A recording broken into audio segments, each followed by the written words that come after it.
a bad bitch named Tashi Duncan is on the fast track to going pro. She's the one to watch. Everyone's waiting for her to graduate college so that she can go pro until a knee injury on the court takes her out of the game. She had a brighter future than either of the two boys who were sniffing after her, but unfortunately, she has to settle for coaching one of them and making a name for herself that way.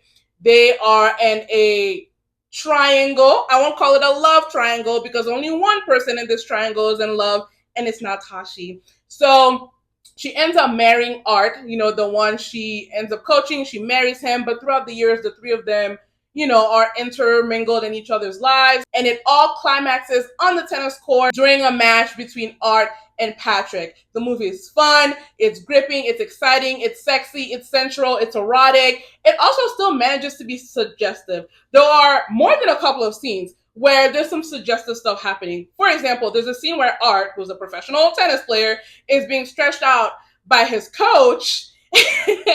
And it's just shot in a very suggestive way with close-ups and all. Not that either of them are conscious of that, but me in the audience, I'm looking like. And then there are multiple scenes between Art and Patrick. They're friends, but they're also like sitting real close to each other. So it's a fun movie.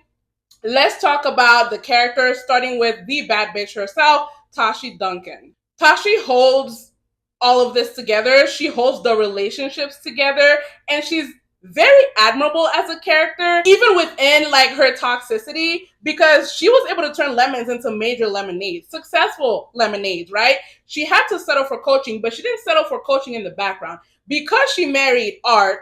And I don't think that was like part of her master plan or anything, but she used every bit of what she could use. Because she married him, she made sure that her name was right next to his. She's on the posters too. That poster said challengers.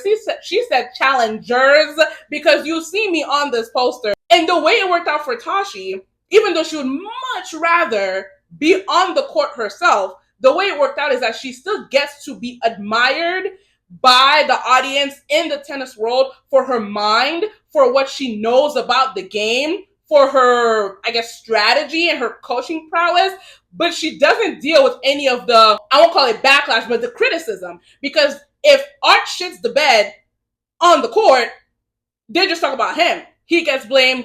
He failed. He, didn't listen to her, all that stuff. So she gets the glory and none of the criticism. But if Tashi had her perfect world, she would be getting the criticism too, because she would much rather be on the tennis court.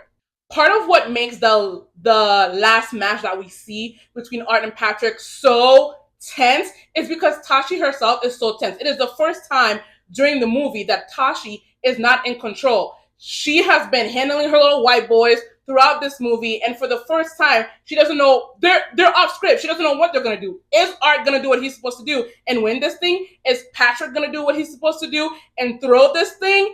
They are not behaving, and that makes things exciting for her. They finally give her what she has been wanting from both of them, which is a damn good tennis match. Tashi has both men in the palm of her hands, and she crushes them when she wants to. In the movie, we see it. She ate Patrick up during the scene in the alleyway. All three characters, eat each other up, here and there. I'll get to Patrick. But she ate Patrick up when she was talking about like his age and like just hang it up.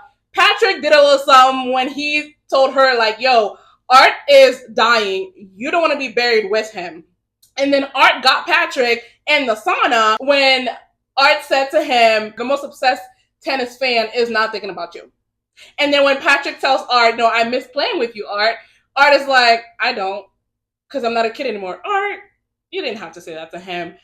But Patrick, when he put that tennis ball to the racket, he ate that one little thing. He ate that one little thing. Neither of the men, I'll say, engage with Tashi on a peer level. Art calls her Jesus, the Messiah. Jesus. And he has her like majorly on a pedestal. Patrick doesn't really see her either. He's clearly very attracted to her.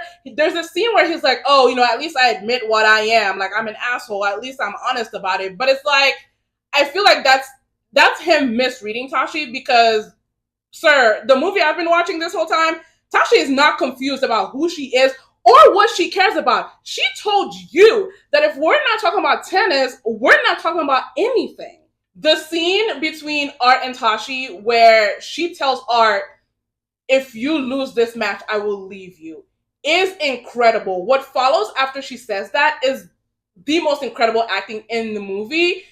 Art, the kissing, Art just worshiping her, but also begging her through those kisses, him asking her to hold him, until he falls asleep. The guilt and pain on her face. I think the pain is multiple, right? Tashi does love Art. She's just not in love with him. Art is the only person in love in this triangle. And, it's not a healthy love. But she does love him because after she says that, she goes to Patrick to seal the deal. The fact that she ended up sleeping with him after asking him to throw the game is not because she found him irresistible. That was Atlanta. That's when the hormones took over. That during the hurricane, that was strategy. She calculated it. No, it didn't guarantee that he would throw the game, but damn, it sure did sweeten the pot, didn't it? Tashi is the most self-aware person in this movie, starting with when they are teenagers or young adults, when she says, I don't want to be a homewrecker, and both boys are all too happy to risk their friendship for the chance of being with her. The most passion that Tashi has ever felt is for the game of tennis. The most passion that Art and Patrick and their privileged lives have ever felt is for Tashi. So let's move on. So we have Art who, like I said, he's the coachable one. He's the one who takes the game seriously enough that Tashi could do something with him. He is just as rich and just as privileged as Patrick, but Tashi and him could vibe on the importance of the game. And that's why Tashi does not want to leave him. It's love, there's a family, but she's gotten the furthest with Art. She's not going to go take a chance on no damn Patrick, who doesn't take it as seriously to her liking. Patrick is just simply not hungry enough. He's not hungry enough for the game. He's not hungry enough for Tashi. Unlike Art. Art is hungry enough for Tashi to let her drive his life. She's so close to the US Open. Unfortunately for Art, he represents her career. He is her career. He is what could have been. He is the closest thing. So unfortunately, his knuckles can bleed, his feet can go raw, but sir, you need to go win the US Open. And I think the way the movie ended, Art has that fire in him to where he is gonna, I think, go to the US Open. Tashi will not be satisfied. And I think Art loves her so much that he will go the distance to end things the way she would have wanted to end it had she been the one to be able to be on the court. Art is a puppy. He's super, super cute, but he's not innocent. He is a nice guy. He is a little bit diabolical because he looks out for Tashi by telling her, what Patrick's up to, but he's also waiting in the wings for his turn. He doesn't put him, the last time Art puts himself in direct competition with Patrick is when he first meets Tashi and says both of us, I'll give you my number 2 and all that stuff. Art has an insecurity, and I think it's because this whole thing they're playing out where it's oh, she's with one, she's with the other.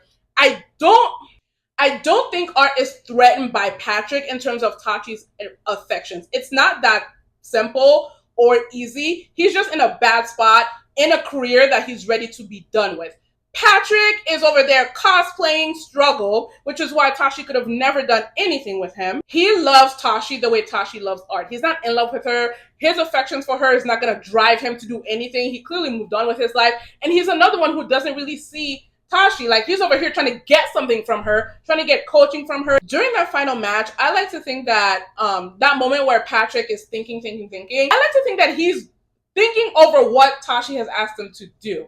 And if he had not thrown the game and Art didn't step up, I don't think he would have ever heard from Tashi again. Because she is razor focused about what she wants. But I'm thinking that Patrick is thinking these two people haven't made. They're rich, so is he. But they're successful. They are forever bound because they have a child together. And she's asking me to throw this damn game when I'm trying to make something of myself. And so I think that and remembering what Art said to him in that sauna, it was a total ego thing. The ball, he was getting back at his homie. And, the boys, I don't, their friendship, clearly at the end of the movie, They're cool. I think that hug and the happiness, the post, bliss that they have going on signals like a new beginning for all three of them. Tashi's getting the game and the passion that she wanted from Art. Art's found his mojo. Their Art and Patrick are cool. I'm very interested about what happens to Tashi after the US Open. Will she be satisfied, or will I think she's always going to live with regret that it couldn't have been her. But what does it mean for her relationship with Art once he gives her what she's ultimately wanted? I think the answer, I said this in my last video, my first video about this movie, the answer is for all three of them, like to come up with some sort of agreement, relationship wise. But overall, this is a great movie, 4 out of 5, about three stressed, sad people who are questioning their existence and the choices that they've made in their lives, but ultimately they're going to be all right.